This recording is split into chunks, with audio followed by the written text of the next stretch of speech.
आप सभी का स्वागत है। आजकल हम सब देख रहे हैं, महसूस कर रहे हैं कि परिवार बिखर रहे हैं और अकेलापन बढ़ता जा रहा है ना? तो इसी बहुत बड़ी चुनौती का एक बहुत गहरा समाधान मिलता है पंडित श्रीराम शर्मा आचार्य जी के विचारों में। चलिए आज इसी पर बात करते हैं और समझते हैं कि ये सहकारिता मतलब साथ मिलकर चलने की जो ताकत है वो असल में है क्या। देखिए, ये जो तस्वीर है ना, ये एक बहुत बड़ी सच्चाई बताती है। जैसे एक पेड़ की ताकत उसकी गहरी जड़ों में होती है, बिल्कुल वैसे ही एक परिवार की असली मजबूती उसकी एकता में होती है। तो चलिए, इसी कनेक्शन को, इसी रिश्ते को थोड़ा और गहराई से समझते हैं। तो सबसे पहले बात करते हैं उस प्रॉब्लम की जिसकी जड़ को आचार्य जी ने बहुत पहले ही पकड़ लिया था। और वो प्रॉब्लम क्या है? वो है छोटे, अलग-थलग परिवारों का बढ़ता हुआ चलन, जो आज हमारे समाज की, हम सबकी एक कड़वी सच्चाई बन गया है। आचार्य जी यहाँ एक बहुत बड़ी चेतावनी देते हैं। वो कहते हैं कि सिर्फ अपनी सहूलियत के लिए, अपनी कन्वीनियंस के लिए अलग हो जाना, जैसा हम अक्सर पश्चिमी देशों में देखते हैं, ये हमारी पीढ़ियों के बीच के सबसे कीमती धागों को तोड़ देता है। और वो धागे कौन से हैं? वो है अपनेपन के, आत्मीयता के और एक दूसरे के लिए शुक्रगुजार होने के, यानी कृतज्ञता के। और जरा सोचिए, जब ये बंधन ही टूट जाएंगे तो फिर समाज की बुनियाद तो कमजोर होगी ही। तो सवाल ये उठता है कि अगर बिखराव एक इतनी बड़ी समस्या है, तो फिर इसका हल क्या है, इसका सल्यूशन क्या है? आचार्य जी के हिसाब से इसका जवाब छिपा है एक शब्द में, सहकारिता, मतलब कॉपरेशन की शक्ति। चलिए अब ये देखते हैं कि कैसे साथ मिलकर हम सिर्फ अपने रिसोर्सेज ही नहीं बचाते, बल्कि एक मजबूत भविष्य की नींव भी रखते हैं। इस पूरी फिलॉसफी के, इस पूरे दर्शन के सेंटर में बस एक ही पावरफुल शब्द है, और वो है सहकारिता। और ये सिर्फ एक शब्द नहीं है, ये एक पूरा सिद्धांत है, एक प्रिंसिपल है कि साथ मिलकर काम करना ही इंसान की हर तरक्की की, हर प्रोग्रेस की असली जड़ है। और देखिए, इसके फायदे सिर्फ इमोशनल नहीं हैं, बल्कि बहुत ज्यादा प्रैक्टिकल भी हैं।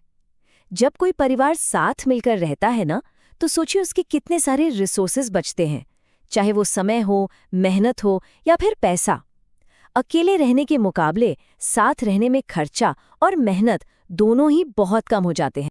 जरा सोच कर देखिए, जब एक परिवार अपनी सारी ताकत, अपने सारे रिसोर्सेज एक जगह लगाता है, तो वो कितना कुछ बचा सकता है, कितना समय, कितनी मेहनत, कितना पैसा। और फिर यही जो बची हुई एनर्जी है, यही जो रिसोर्सेज हैं, वही तो तरक्की के नए दरवाजे खोलते हैं, नए मौके देते हैं। अब एक बहुत ही इंटरेस्टिंग और कह सकते हैं प्रोग्रेसिव बात सामने आती है। सहकारिता का ये जो ट्रेडिशनल मॉडल है ना, ये सिर्फ परिवारों को ही मजबूत नहीं करता, बल्कि ये खास तौर पर महिलाओं को एम्पावर करने का, उन्हें सशक्त बनाने का भी एक रास्ता खोलता है। देखिए, होता क्या है, एक सहकारी घर में जब घर के सारे काम का बोझ आपस में बंट जाता है, तो महिलाओं को रोज रोज की चूल्हे चौकी की जो उलझनें हैं, उनसे आज़ादी मिल जाती है। और ये आज़ादी उन्हें मौका देती है कि वो अपनी असली टैलेंट का, अपनी काबिलियत का इस्तेमाल समाज की बेहतरी के लिए कर सकें। लेकिन यहाँ एक सवाल मन में आ सकता है कि भाई, आज की भागदौड़ भरी जिंदगी में अगर एक ट्रेडिशनल जॉइंट फैमिली बनाना मुमकिन ही न हो, तो ये तो एक बहुत बड़ी चैलेंज है। तो अच्छी बात यह है कि आचार्य जी का दर्शन इसके लिए भी एक बहुत ही मॉडर्न और फॉरवर्ड थिंकिंग सॉल्यूशन देता है। आचार्य जी का सुझाव क्या है?